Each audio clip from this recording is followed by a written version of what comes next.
Ya Allah. Terus bagaimana hubungan dengan anak saya yang sekolah di pesantren, Pak? Ini mau Jika nanya. sudah bersuci atau berwudu, Terima kasih, kemudian Bapak. bersentuhan dengan sebuah batal, wudunya batal.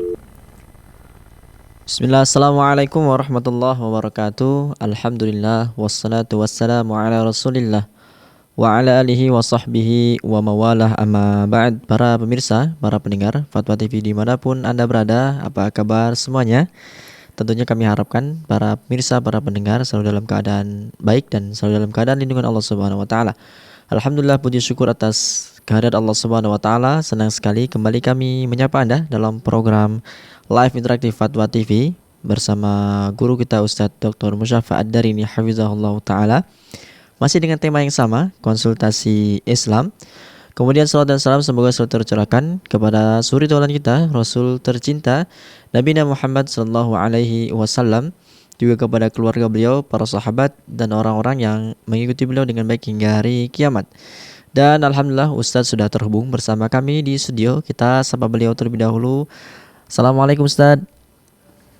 Waalaikumsalam warahmatullahi wabarakatuh. Gimana kabarnya Ustadz? Khair ya? Alhamdulillah, khairin wa afiyah. Alhamdulillah. Dan juga di sana sama teman-teman sehat semuanya. Amin Ustadz, jazakallahu khair, barakallahu fiik Ustadz. Sudah hadir bersama kami, sudah terhubung bersama kami di studio Ustadz.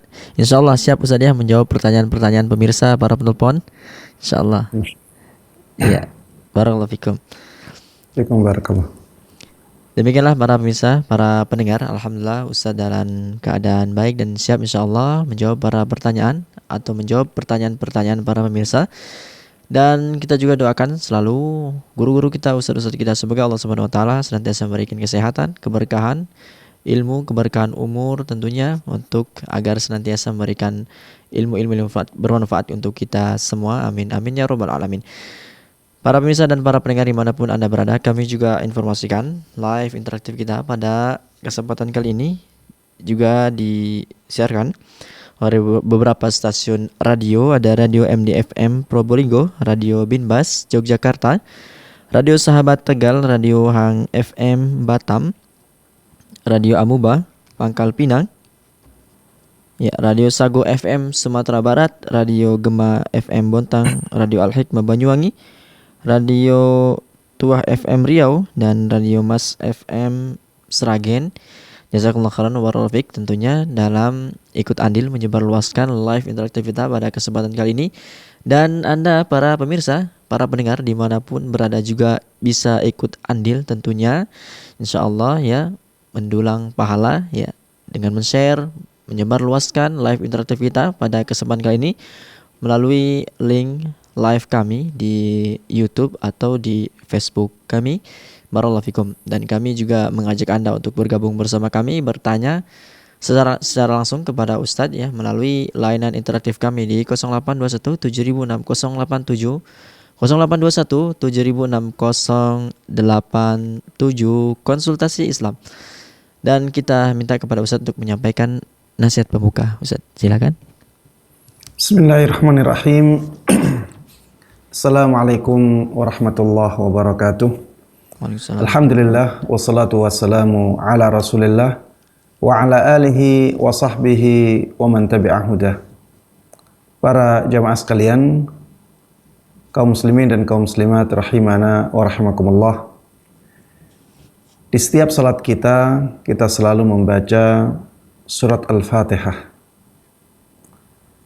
Bahkan banyak ulama yang mengatakan salat tidak akan sah kecuali membaca surat ini, baik ketika sedang berjamaah maupun ketika sedang sendirian. Salat tidak akan sah kecuali dengan membaca surat ini. Ini menunjukkan bahwa surat ini adalah surat yang sangat penting bagi kita, sangat penting dalam kehidupan kita. Karena kalau itu bukan sesuatu yang sangat penting, maka tentunya Allah Subhanahu wa taala tidak menghendaki demikian. Tidaklah Allah Subhanahu wa taala menghendaki untuk kita agar kita membaca dan mengulang-ulang surat ini, kecuali ada manfaat yang sangat besar dari amalan tersebut. Para jemaah sekalian rahimana wa rahimakumullah, kalau kita melihat isi surat ini, ada isi yang paling penting yang bisa kita dapatkan dan bisa kita fahami, yaitu bahwa ketika kita hidup di dunia ini, kebutuhan yang paling besar dalam kehidupan ini adalah mendapatkan hidayah, mendapatkan petunjuk kepada jalan yang lurus. Dan itulah yang kita minta di dalam surat Al-Fatihah. Inti dari surat Al-Fatihah adalah permintaan kepada Allah Subhanahu wa ta'ala hidayah kepada jalan yang lurus. Ihdinas siratal mustaqim. Berikanlah kami petunjuk kepada jalan yang lurus. Siratal ladzina an'amta alaihim, yaitu jalannya orang-orang yang Engkau berikan kenikmatan kepada mereka. Ghairil maghdubi alaihim waladdallin. Bukan jalannya orang-orang yang mendapatkan murka, dan bukan pula jalannya orang-orang yang tersesat. Para jemaah sekalian rahimana wa rahimakumullah, maksud jalan yang lurus sudah disebutkan oleh Allah Subhanahu wa ta'ala di dalam ayat siratal ladzina an'amta alaihim. Jalannya orang yang Engkau berikan nikmat kepada mereka. Dan orang yang diberikan nikmat oleh Allah Subhanahu wa ta'ala telah dijelaskan di dalam ayat yang lain. Wa may yuti'illaha war rasul fa ulaika ma'al ladzina an'ama Allahu 'alaihim minan nabiyyina was-siddiqina wasyuhada was-salihin. Barang siapa yang taat kepada Allah dan Rasulnya, mereka itulah orang-orang yang akan bersama dengan orang-orang yang diberikan nikmat oleh Allah Subhanahu wa ta'ala. Siapakah mereka? Minan nabiyyin. Di antara mereka adalah para nabi, para siddiqin, para syuhada, dan orang-orang yang saleh. Ya, para jemaah sekalian rahimana rahimakumullah, inilah orang-orang yang diberikan kenikmatan oleh Allah Subhanahu wa ta'ala. Para nabi, para siddiqin, para syuhada, dan para salihin. Dan mereka itulah orang-orang yang menjalankan syariat Allah Subhanahu wa ta'ala berdasarkan ilmu dan atas dasar keikhlasan, hanya untuk mendapatkan pahala dari Allah Subhanahu wa ta'ala. Inilah jalan yang lurus. Maka para jemaah sekalian rahimana wa rahimakumullah, jadilah orang-orang yang demikian.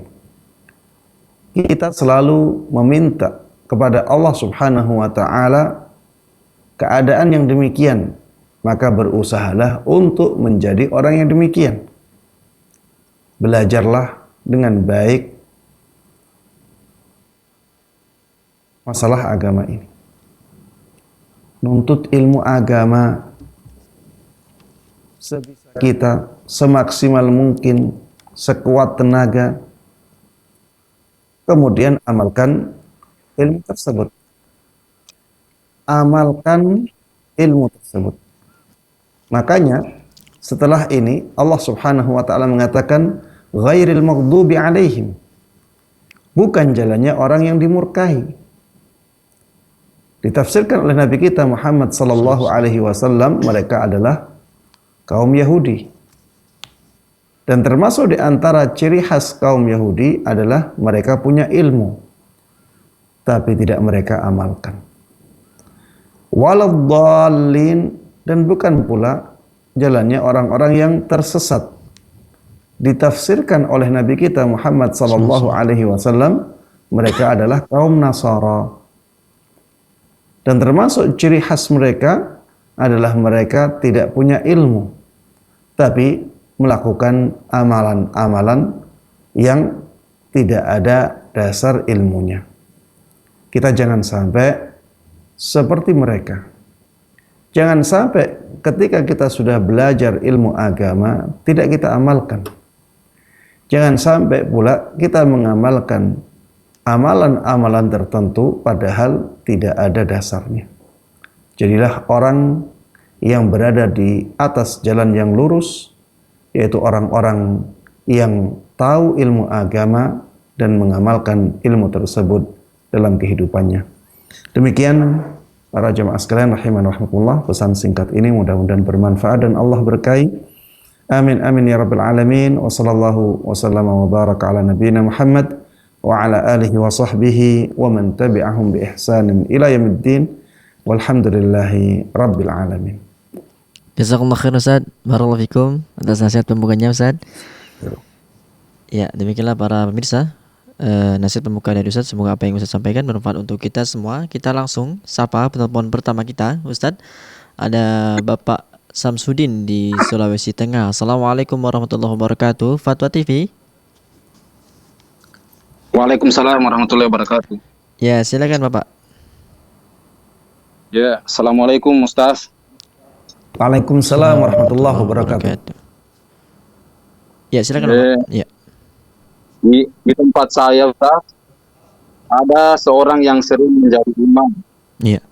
Tetapi saya dan teman saya beberapa kali melihat orang tersebut wudunya tidak sempurna, yaitu tumitnya tidak terkena air wudu. Iya. Pertanyaan saya, apakah wudu orang tersebut sah dan bagaimana hukumnya bermakmum dengan orang tersebut? Apakah sholat saya sah atau harus mengulanginya kembali? Terima kasih Ustaz. Iya. Baik, di tempat kami kurang jelas. Apa yang tidak kena air tadi? Tumit, betul Pak. Tumitnya. Iya. Iya. Iya, silakan Ustaz. Iya, para jamaah sekalian rahiman rahimakumullah, pertanyaan yang sangat bagus dan mungkin banyak terjadi di banyak daerah kaum muslimin. Apabila kita melihat sendiri orang yang menjadi imam sholat kita melakukan kesalahan dalam wudunya, termasuk contohnya ya, tumitnya tidak kena air, tidak dibasuh, dan kesalahan ini jelas kesalahan yang menjadikan wudunya tidak sah. Kalau wudunya tidak sah, maka berarti sholatnya juga tidak sah. Kalau kita melihat sendiri hal tersebut, maka jelas ya kita tidak boleh sholat di belakang orang yang seperti ini. Kita tidak boleh sholat di belakang orang yang seperti ini. Kenapa? Karena kita tahu wudunya tidak sah. Dan kalau wudunya tidak sah, maka sholatnya menjadi tidak sah. Dan kita tidak boleh bermakmum kepada orang yang kita tahu sholatnya tidak sah. Maka ya sebaiknya atau seharusnya kita mengingatkannya. Seharusnya kita mengingatkannya agar dia memperbaiki wudunya. Kalau sudah diingatkan, dia tidak terima. Dia tetap melanjutkan sholatnya misalnya. Tetap langsung sholat, tidak memperbaiki wudunya. Maka yang kita lakukan ya tidak berjamaah dengan orang yang seperti ini. Ustadz sudah terlanjur sholat berjamaah dengan orang yang seperti ini. Kalau karena kejahilan para jemaah sekalian rahiman rahimakumullah, maka kita tidak wajib untuk mengulangi sholat tersebut. Tapi tetap ya, kalau misalnya kita tidak berat untuk mengulangi sholat-sholat kita di belakang orang tersebut, maka ada baiknya sholat-sholat tersebut diulangi. Ya, kalau misalnya hanya sedikit ya, maka ulangi. Tapi kalau sangat banyak dan kita lakukan itu karena ketidaktahuan, maka ya tidak ada kewajiban untuk mengulanginya. Tidak ada kewajiban untuk mengulanginya. Hal ini sebagaimana ditunjukkan oleh hadis orang yang tidak baik sholatnya. Jadi orang ini datang kepada Nabi SAW, kemudian Rasulullah SAW melihat sholatnya orang tersebut. Setelah sholatnya selesai, Rasulullah SAW mengatakan, "Salli fa innaka lam tusalli." Sholatlah engkau karena sesungguhnya engkau belum sholat. Orang ini sholat lagi.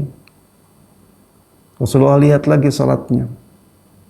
Ternyata tidak memenuhi rukun-rukunnya. Akhirnya Rasulullah memerintahkannya lagi untuk sholat. Salli fa innaka lam tusalli. Sholatlah engkau karena engkau sebenarnya belum sholat. Orang ini sholat untuk yang ketiga kali. Selesai, ternyata Rasulullah SAW masih mengatakan, "Salli fa innaka lam tusalli." Sholatlah kamu karena sebenarnya kamu belum sholat. Maka Rasulullah SAW setelah orang ini ya meminta diajari sholat yang benar, kemudian orang ini akhirnya bisa sholat dengan benar, Rasulullah SAW tidak memerintahkan orang ini untuk mengulangi sholat-sholatnya yang sebelumnya.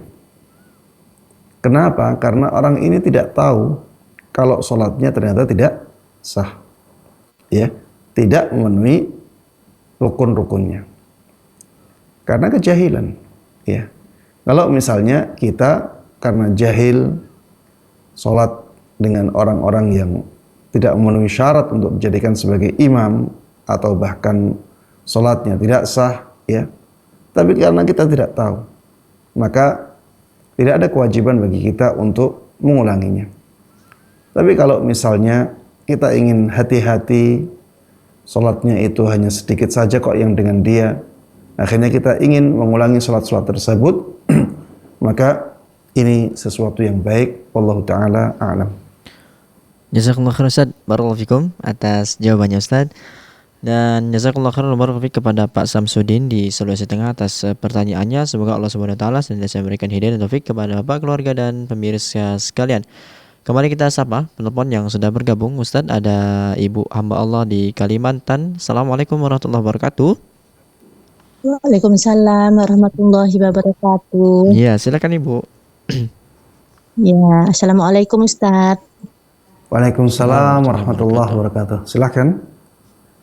Ya, begini Ustaz, mau nanya, mana untuk bagi seorang ibu yang sholat di rumah Ustaz, mana yang lebih afdol? Dia sholat sendiri atau dia bermakmum sama ibu-ibu yang lain yang diimami oleh laki-laki?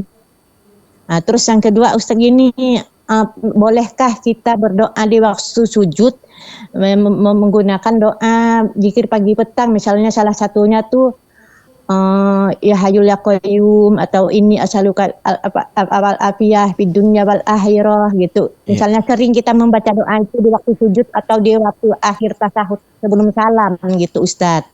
Gitu saja Ustaz. Terima kasih Ustaz. Assalamualaikum. Sebelum ditutup, sholatnya dengan laki-laki. Sebentar Ibu. Iya tadi Bang yang berimam tuh imaminya sholat ya makmumnya semuanya perempuan di rumah tuh, tapi imamnya laki-laki. Imamnya tuh laki-laki. Nggak sholat di masjid? Enggak, apa jadi itu mana yang lebih afdol bagi ibu-ibunya tuh? Lebih afdol sholat sendiri apa sholat bermakmum gitu bagi yang ibu-ibunya, terus bagi yang laki-lakinya tuh lebih. Berarti laki-lakinya mahram dengan ibu-ibu itu? Kadang nggak mahram, soalnya kadang acara pengajian gitu Ustadz ya. Nah, itu guru ngajinya kadang tuh yang ngimaminnya gitu. Oh iya. Hmm. Iya. Ya. Cukup Ustaz? Iya, cukup. Iya. Jazakallah khairan Ibu. Ya, silakan Ustaz. Iya, para jamaah sekalian rahimana wa rahimakumullah.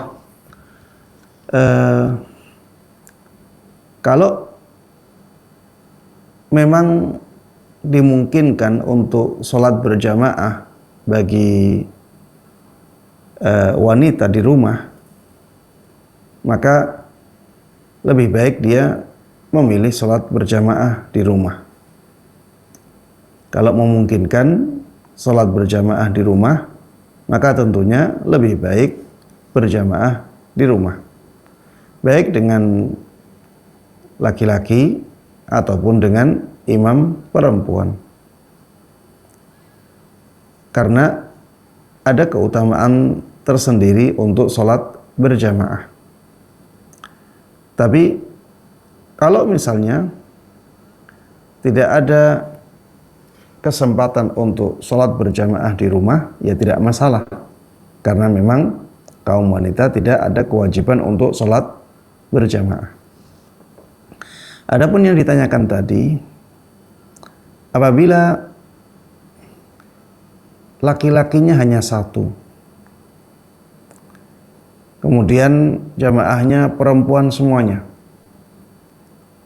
maka ana melihat sebaiknya tidak dilakukan. Ana melihat sebaiknya tidak dilakukan karena dikhawatirkan ini membuka fitnah.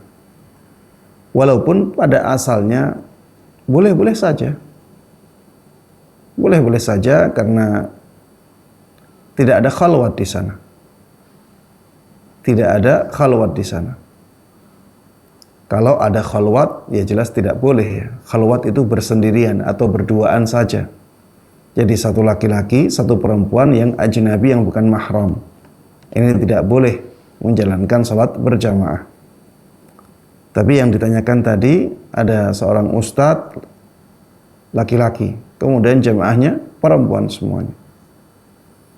Ini kalau misalnya satu ruangan, Anda melihat sebaiknya tidak dilakukan, karena dikhawatirkan ini akan mengantarkan kepada fitnah yang besar. Kalau misalnya ada teman-teman laki-lakinya, kemudian mereka bershaf di belakangnya, kemudian di belakangnya lagi baru ada jamaah wanita, atau misalnya ada sekat ya yang memisahkan antara jamaah laki-laki dengan jamaah wanita, maka ini yang lebih baik ya. Ini yang lebih baik. Ana sampaikan juga, ketika keadaannya seperti tadi, tetap ada keutamaan untuk sholat berjamaah di masjid bagi laki-lakinya. Ya sebaiknya yang laki-laki tersebut sholat berjamaah di masjid, apalagi kalau masjidnya dekat. Wallahu ta'ala a'lam. Ya. Pertanyaan kedua Ustaz? Yang kedua apa tadi ya? Yang kedua, bolehkah menggunakan doa zikir pagi petang di dalam sholat? Iya. Ya. Apa hukumnya berdoa dengan zikir pagi dan petang di dalam sujud atau sebelum salam? Wallahu ta'ala alam. Ana melihat doa itu luas, doa itu longgar.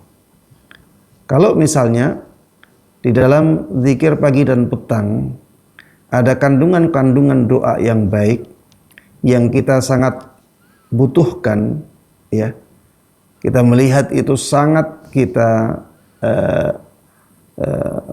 butuhkan dalam kehidupan kita, akhirnya kita ingin berdoa dengan doa itu di sujud-sujud kita atau di akhir salat kita sebelum salam, maka Anda melihat yang seperti itu dibolehkan ya, yang seperti itu dibolehkan, bukan dengan niat membaca zikir pagi dan petang, Tapi niat kita adalah berdoa dengan doa yang sangat baik, ya, sangat kita butuhkan.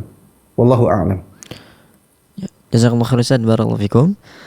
Jazakum khair. Ya, jazakallahu khairan barakallahu fikum kepada Ibu hamba Allah di Kalimantan atas pertanyaannya. Kembali kita sapa penelpon yang sudah bergabung, ada Bapak Saleh Haji di Bengkulu. Assalamualaikum warahmatullahi wabarakatuh. Waalaikumsalam warahmatullahi wabarakatuh. Ya, silakan Bapak. Ustadz, ya ingin bertanya. Ya. Di dalam salah satu hadis disebutkan jika menghendaki kebaikan bagi seseorang, maka Allah akan memperkerjakan orang tersebut di akhir hayatnya.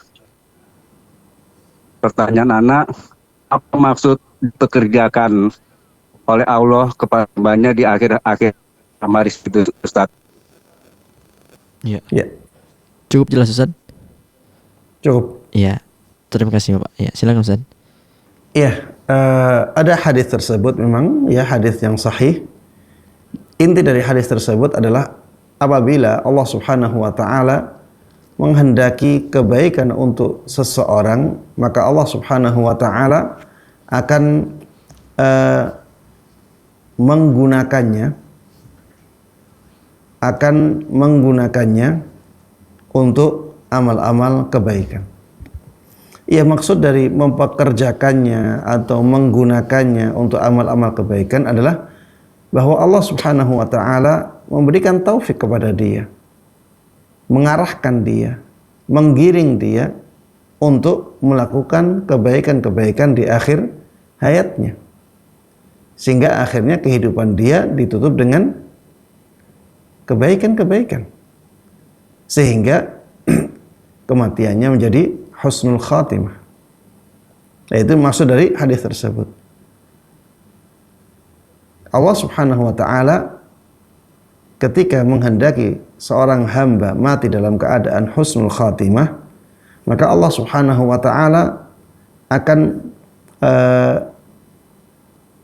memberikan taufik kepada dia, akan mengarahkan dia, akan memudahkan dia untuk melakukan kebaikan-kebaikan.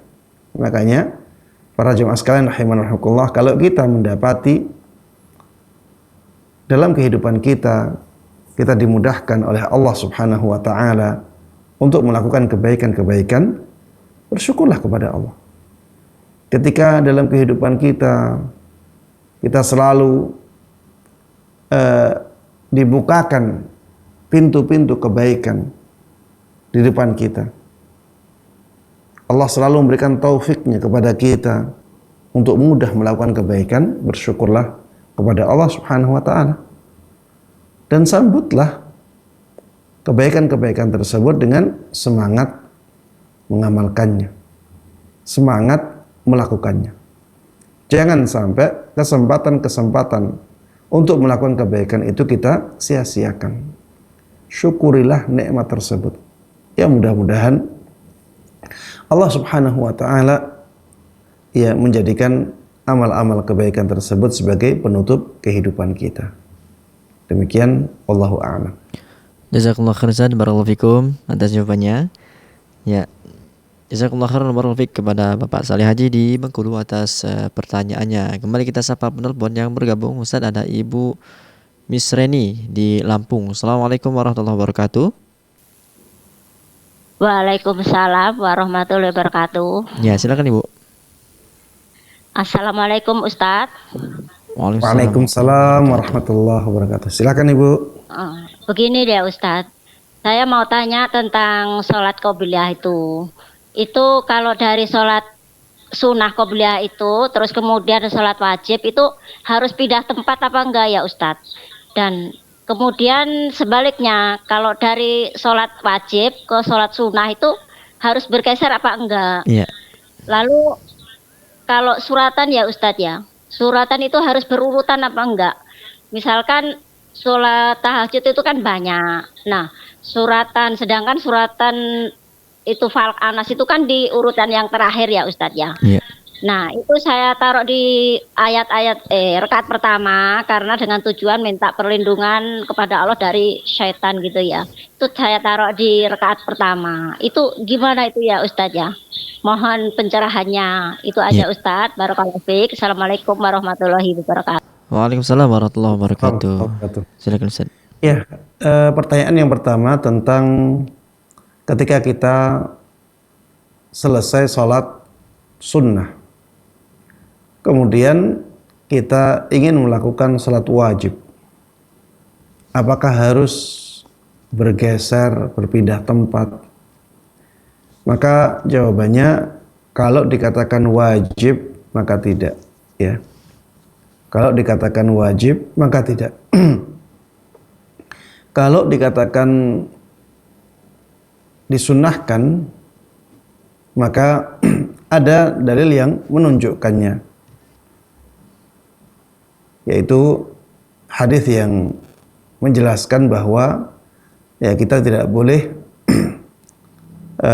menyambung dua salat, ya. Kita tidak boleh menyambung dua salat. Maka kalau misalnya kita selesai salat sunnah, kemudian kita langsung salat wajib, maka sebaiknya kita bergeser. Ada anjuran untuk bergeser, ya, sehingga ada amalan yang memisahkan antara salat sunnah dengan salat wajibnya.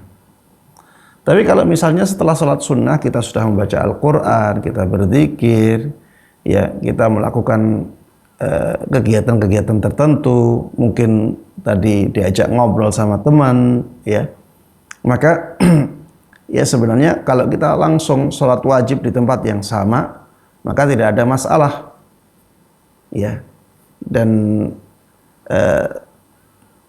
itu sudah memisahkan antara sholat sunnah dengan sholat wajibnya.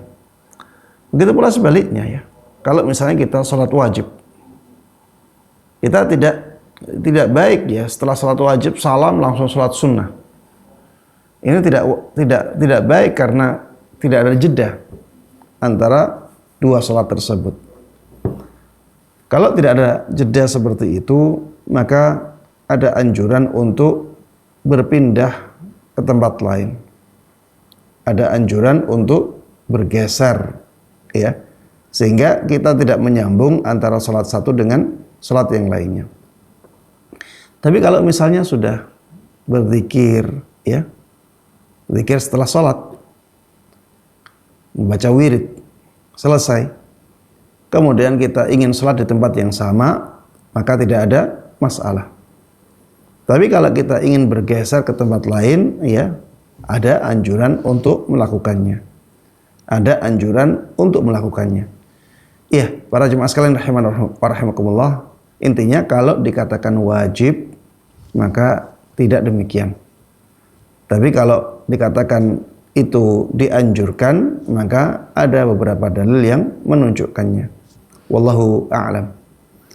Pertanyaan yang berikutnya tentang apakah membaca surat setelah Al-Fatihah itu harus berurutan? Maka jawabannya tidak, ya. Tidak harus berurutan. Kita bebas memilih surat-surat yang kita baca setelah Al-Fatihah.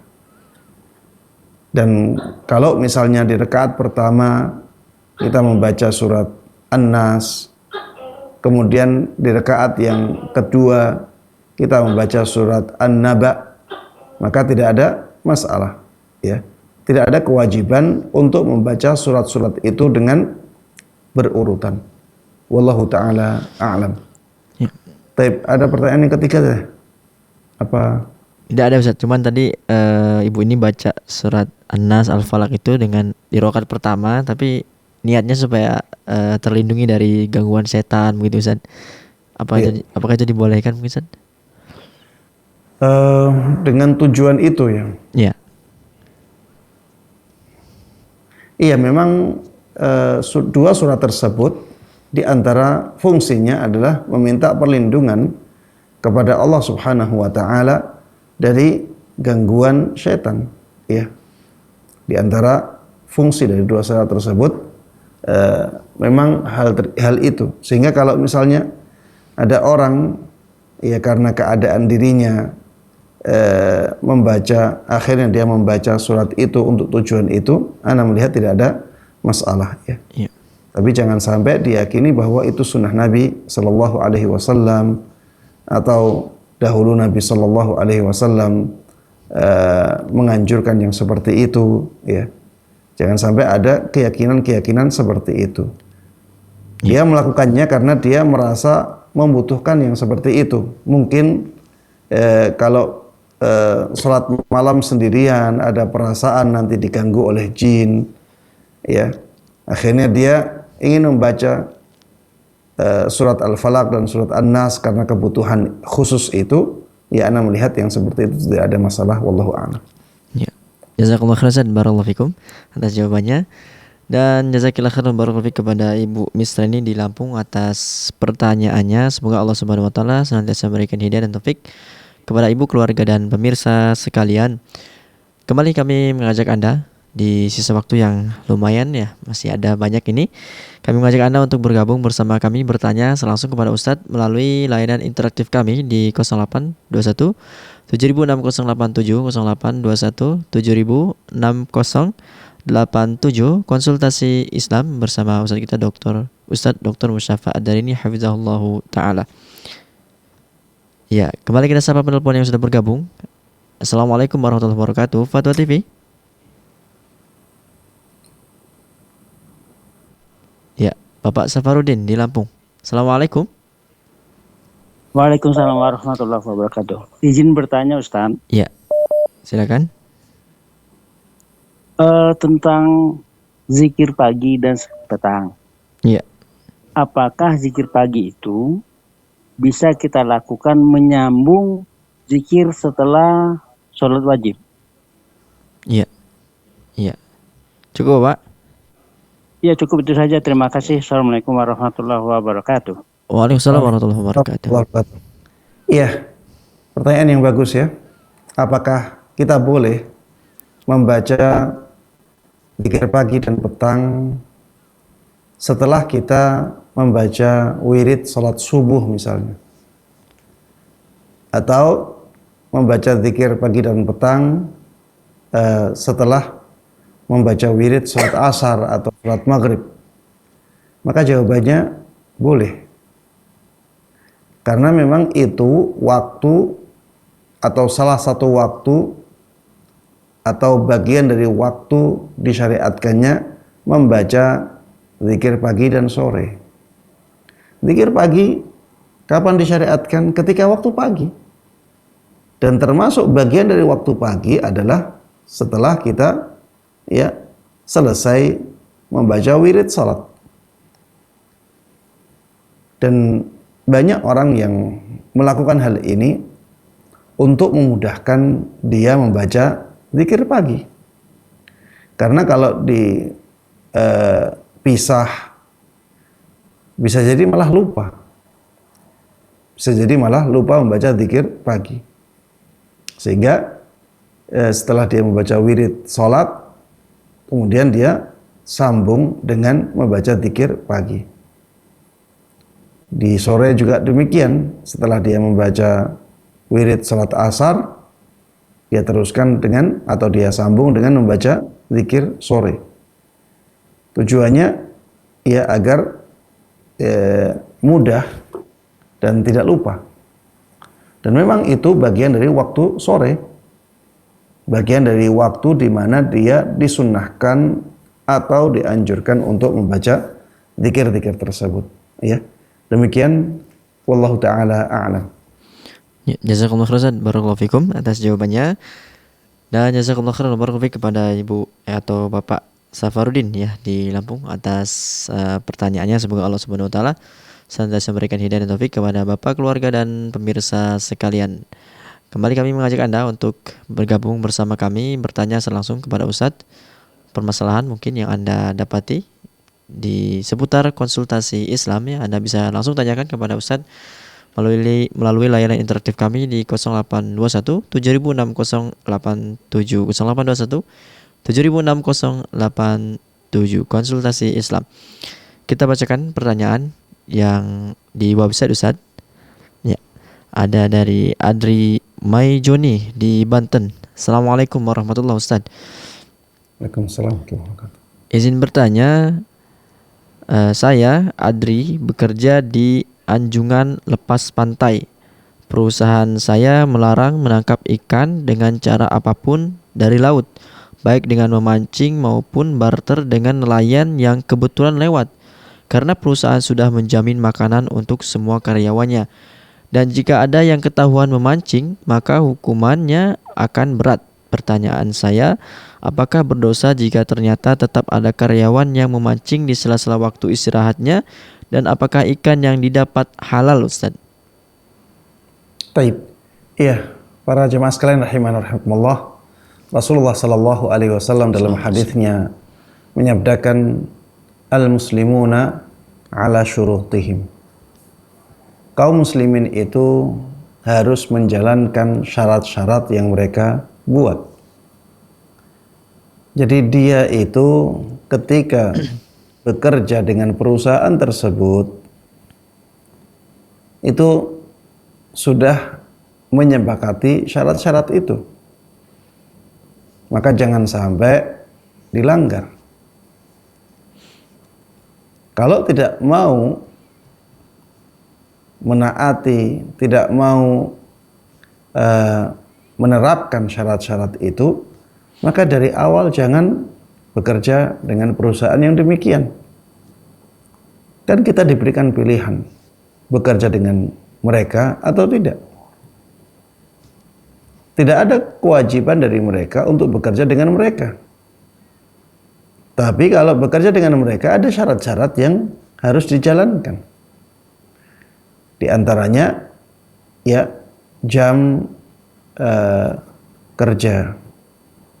Di antaranya peraturan-peraturan yang ada di tempat kerja tersebut. Dan di antara aturan tersebut tidak boleh mancing. Tidak boleh beli ikan dari nelayan. Dan aturan-aturan seperti ini tidaklah mereka buat kecuali ada maslahat yang besar yang mereka inginkan. Maka para jamaah sekalian rahimanirrahmatullah, ketika seseorang melanggar syarat-syarat yang seperti itu, dia berdosa. Karena Rasulullah Sallallahu Alaihi Wasallam mewajibkan kita untuk memenuhi janji.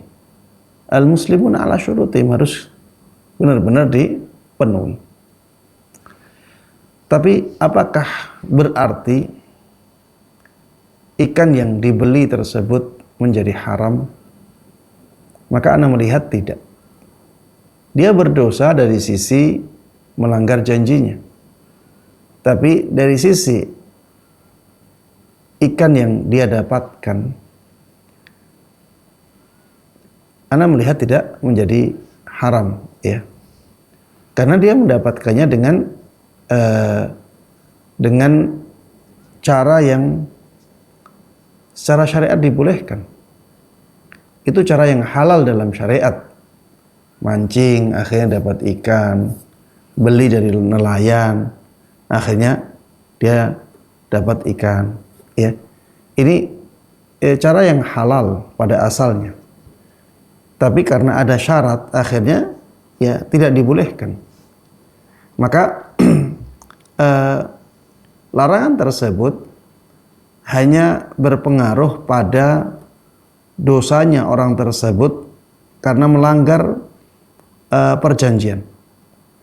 Tapi dari sisi ikan tersebut halal untuk dia makan, Anda melihat ya itu masih halal untuk dia makan karena dia mendapatkannya dengan cara yang pada asalnya dibolehkan oleh syariat, ya. Wallahu taala a'lam.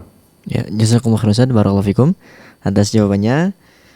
Dan jazakumullah khairan barakallahu fikum kepada Adri Maijoni atas pertanyaannya. Semoga Allah Subhanahu wa taala senantiasa berikan hidayah dan taufik kepada yang bertanya, keluarga dan pemirsa sekalian. Kembali kita sapa penelpon yang bergabung. Ustadz, ada Ummu Zahra ini di Riau. Assalamualaikum warahmatullahi wabarakatuh. Fatwa TV. Waalaikumsalam warahmatullahi wabarakatuh. Ya, silakan. Ya, terima kasih. Assalamualaikum warahmatullahi wabarakatuh, Ustaz. Waalaikumsalam warahmatullahi wabarakatuh. Apakah yang disebut dengan taubat nasuha itu, Ustaz, taubat yang berkesinambungan dan setelah itu seseorang itu tidak berbuat dosa lagi, ataukah akan tetapi kan kita setiap hari dan setiap malam di salat malam kita dan di hari-hari kita itu selalu istighfar dan bertobat kepada Allah, dan seperti apa yang betul-betul yang disebut dengan taubat nasuha itu, Ustaz? Mohon pencerahannya. Assalamualaikum warahmatullahi wabarakatuh. Waalaikumsalam warahmatullahi wabarakatuh. Silakan Ustaz. Iya, para jamaah sekalian rahimani wa rahimakumullah. Yang dimaksud dengan taubatan nasuha adalah taubat yang sungguh-sungguh, ya. Taubat yang murni, taubat yang tulus. Iya, taubat yang sungguh-sungguh. Dan taubat yang sungguh-sungguh itu taubat yang diterima oleh Allah Subhanahu wa taala. Dan taubat yang diterima oleh Allah Subhanahu wa taala harus memenuhi beberapa syarat yang disebutkan oleh para ulama. Ya. Di antara syarat tersebut dia harus meninggalkan dosa yang dia taubati. Misalnya dia pernah mencuri dan dia ingin bertaubat dari perbuatan mencurinya, maka dia harus meninggalkan tindakan dia mencuri. Dia harus tinggalkan itu. Kemudian yang kedua, ya dia harus menyesali. Kalau dia bertobat dari tindakannya mencuri, maka dia harus menyesali tindakannya melakukan pencurian.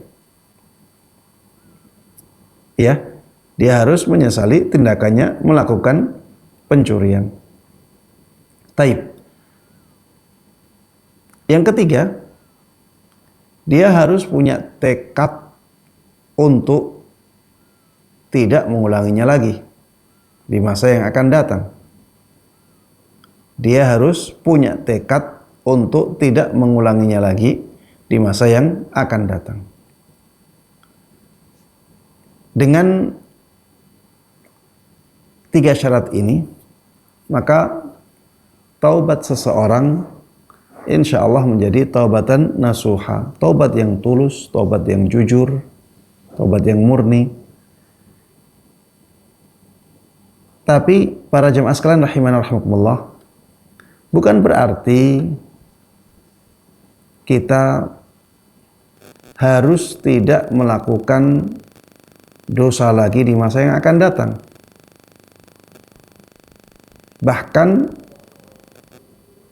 walaupun dosa tersebut dosa yang sama, ya, bahkan walaupun dosa tersebut dosa yang sama. Kenapa? Ya karena memang tabiat manusia itu banyak melakukan kesalahan. Kullu bani Adam khata. Semua anak Adam itu banyak salahnya. Wa khairul khatta'in at-tawwabun. Dan orang yang banyak salahnya itu yang paling baik adalah yang paling banyak taubatnya. Di situ disebutkan yang paling banyak taubatnya. Berarti dia bertaubat berkali-kali. Karena memang salahnya berkali-kali. Maka itu menunjukkan ya bahwa taubatan nasuha itu tidak harus tidak berdosa lagi setelahnya. Tidak harus juga tidak diulangi dosa yang sama. Ya karena kalau ini disyaratkan, maka itu menjadi sesuatu yang tidak mungkin dijalankan oleh manusia. Dan di dalam Islam itu tidak ada taklifu al-muhal atau taklifu ma la yutaq. Beban yang mustahil itu tidak ada dalam syariat. Begitu pula beban yang tidak dimampui oleh seseorang, maka tidak ada dalam syariat. Kalau orang yang bertaubat itu harus tidak bersalah lagi, maka ini syarat yang mustahil bisa dilakukan oleh seseorang. Begitu pula kalau orang yang bertaubat itu harus tidak mengulangi kesalahan yang sama. Ini juga sesuatu yang dalam banyak kasus adalah sesuatu yang sangat sulit dilakukan oleh manusia. Maka tidak ada syarat itu. Tidak ada syarat harus tidak melakukan dosa lagi di masa yang akan datang, atau harus tidak mengulangi dosa yang sama. Kalau misalnya terjadi kesalahan di masa yang akan datang, ya, maka ketika itu dia harus bertobat lagi. Kalau terjadi pengulangan dosa yang sama di masa yang akan datang, maka dia harus melakukan taubatan nasuha lagi, ya. Bukan berarti membatalkan taubat yang telah lalu, tidak. Taubat yang telah lalu, ya, taubatan nasuha diterima oleh Allah Subhanahu wa taala. Adapun ada dosa-dosa lagi, maka dosa-dosa tersebut membutuhkan taubat yang baru lagi. Ya, demikian wallahu taala a'lam. Ya, jazakallahu khairan barakallahu fikum atas jawabannya. Dan ya, kembali kita beralih ke penelpon yang sudah bergabung. Ustaz, ada Ibu Lilis ini di Tangerang. Assalamualaikum warahmatullahi wabarakatuh. Waalaikumsalam warahmatullahi wabarakatuh. Ya, silakan Ibu. Ya, Ustadz, ya, mau bertanya Ustadz terkait dengan ini Ustadz, ya, terkait dengan keutamaan atau fadilah sholat kita di Masjidil Haram. Ya. Nah, ini kan ada ininya, ada hadisnya bahwa itu 100.000 kali ya Ustadz, ya, gitu, untuk sholat di Masjidil Haram. Nah, apakah yang dimaksud dengan di Masjid Haram itu termasuk seluruh tanah haram, ataukah hanya di Masjidil Haramnya aja, ataukah seluruh tanah haramnya itu, atau bagaimana Ustadz, ya? Yeah. Soalnya kemarin anak pernah ada ragu. Ini yang anak berpikir kan hanya di masjid saja, tetapi ada dari lain bilang enggak, semua tanah haram itu termasuk kita di masjid yang lain atau di hotel kita dapat 100.000 kalinya. Nah, ini mohon pencerahannya buat anak ya Ustadz, ya. Syukron, jazakallahu khair. Assalamualaikum warahmatullahi wabarakatuh. Waalaikumsalam warahmatullahi wabarakatuh. Iya, memang dalam masalah itu ada dua pendapat, ya. Dalam masalah itu ada dua pendapat. Ada pendapat yang mengatakan bahwa yang dimaksud dengan Masjidil Haram adalah semua tanah suci Makkah. Semua tanah suci Makkah. Ada yang mengatakan bahwa yang dimaksud dengan Masjidil Haram dalam hadis tersebut adalah masjid yang ada Ka'bahnya. Masjid yang di dalamnya ada Ka'bahnya. Lajnah Daimah, ya, komite tetap untuk fatwa di negara Saudi itu menguatkan pendapat yang pertama, dan itu juga pendapat yang dikuatkan oleh Syekh bin Baz rahimahullah. Beliau menguatkan pendapat bahwa yang dimaksud dengan Masjidil Haram dalam hadis tersebut adalah semua tanah suci Makkah, semua tanah suci Makkah, sehingga masjid-masjid di semua tanah suci Makkah punya keutamaan yang sama. Innamal musyrikuna najas fala yaqrabul masjidal harami ba'da 'amihim hadha. Wahai orang-orang yang beriman, ya ayyuhalladzina amanu innamal musyrikuna najas. Sesungguhnya kaum musyrikin itu najis. Najis di sini maksudnya najis keyakinannya. Keyakinannya kotor. Akidah mereka akidah yang rusak. Akidah yang najis, akidah yang kotor. Fala yaqrabul masjidal harami ba'da 'amihim hadha. Maka jangan sampai mereka mendekati Masjidil Haram setelah tahun ini. Iya, setelah Fathu Makkah. Para jemaah sekalian rahimana wa rahimakumullah, yang dimaksud dengan Masjidil Haram dalam ayat ini bukan hanya masjid yang ada Ka'bahnya. tapi mencakup ya semua tanah suci Makkah. Jangan sampai orang-orang musyrik itu mendekati tanah suci Makkah, bukan hanya masjid yang ada Ka'bahnya. Namun ana secara pribadi ya lebih menguatkan pendapat yang mengatakan bahwa yang dimaksud dengan Masjidil Haram di situ adalah masjid yang ada Ka'bahnya. Ini berdasarkan riwayat yang ada di Sahih Muslim ya, dengan redaksi illa Masjidal Ka'bah, kecuali masjid yang ada Ka'bahnya, kecuali masjid yang ada Ka'bahnya. Salat di sana itu dilipat gandakan hingga 100.000 kali lipat. Iya, ini riwayat yang khusus menjelaskan tentang keutamaan pahala itu. Dan ada kata-kata illa Masjidil Ka'bah, kecuali masjid yang ada Ka'bahnya. Maka ana melihat ya pendapat ini lebih kuat, dan ini juga pendapat yang dikuatkan oleh Syekh Muhammad Ibn Shalih Al-Utsaimin rahimahullah. Adapun penyebutan tanah suci Makkah dengan Masjidil Haram, maka memang itu terdapat dalam banyak ayat Al-Quran. Akan tetapi ayat-ayat tersebut tidak sedang menjelaskan tentang keutamaan salat di Masjidil Haram yang pahalanya dilipat gandakan hingga 100.000 kali lipat. Ya, cuma ayat-ayat tersebut hanya menjelaskan bahwa Masjidil Haram itu yang dimaksud dengan Masjidil Haram adalah tanah suci Makkah. Dan yang dibahas tadi adalah tentang salat yang dilipat gandakan hingga 100.000 kali lipat. Dan itu ada di dalil khususnya. Dan dalil khususnya adalah riwayat yang di Sahih Muslim illa Masjidil Ka'bah. Sehingga ana melihat pendapat ini lebih kuat. Wallahu ta'ala alam. Inilah perbedaan pendapat yang kita harus saling toleran di dalamnya.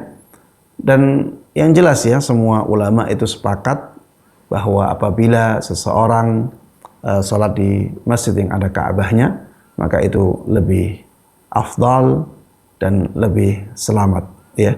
Dan itu juga yang lebih menenangkan hati. Wallahu a'lam. Baik Ustaz, jazakallahu khairan Ustaz, barakallahu fikum. Tadi adalah pertanyaan terakhir kita Ustaz pada perjumpaan kali ini. Jazakallahu khairan, barakallahu fik atas waktu dan ilmunya Ustaz. Ya. Barakallahu fikum. Jazakillah wa barakallahu fik. Kami juga ucapkan kepada Ibu Lilis di Tangerang atas pertanyaan terakhirnya tadi. Dan kami juga kami ucapkan mohon maaf kepada para penelpon yang mungkin tidak sempat kami sapa, kami angkat. Dan kepada para penanya melalui website yang pertanyaan tidak sempat kami jawab atau kami bacakan. Tapi jangan khawatir, Anda dapat terus menyaksikan live interaktif Fatwa TV dari hari Senin hingga Jumat ya. Dan insyaallah kembali menyapa Anda live interaktif Fatwa TV besok pagi insyaallah jam 10 waktu Indonesia Barat, Selasa jam 10.00 waktu Indonesia Barat akan kembali menyapa Anda live interaktif Fatwa TV menjaga iman bersama Ustadz Dr. Iqbal Gunawan hafizahullahu taala.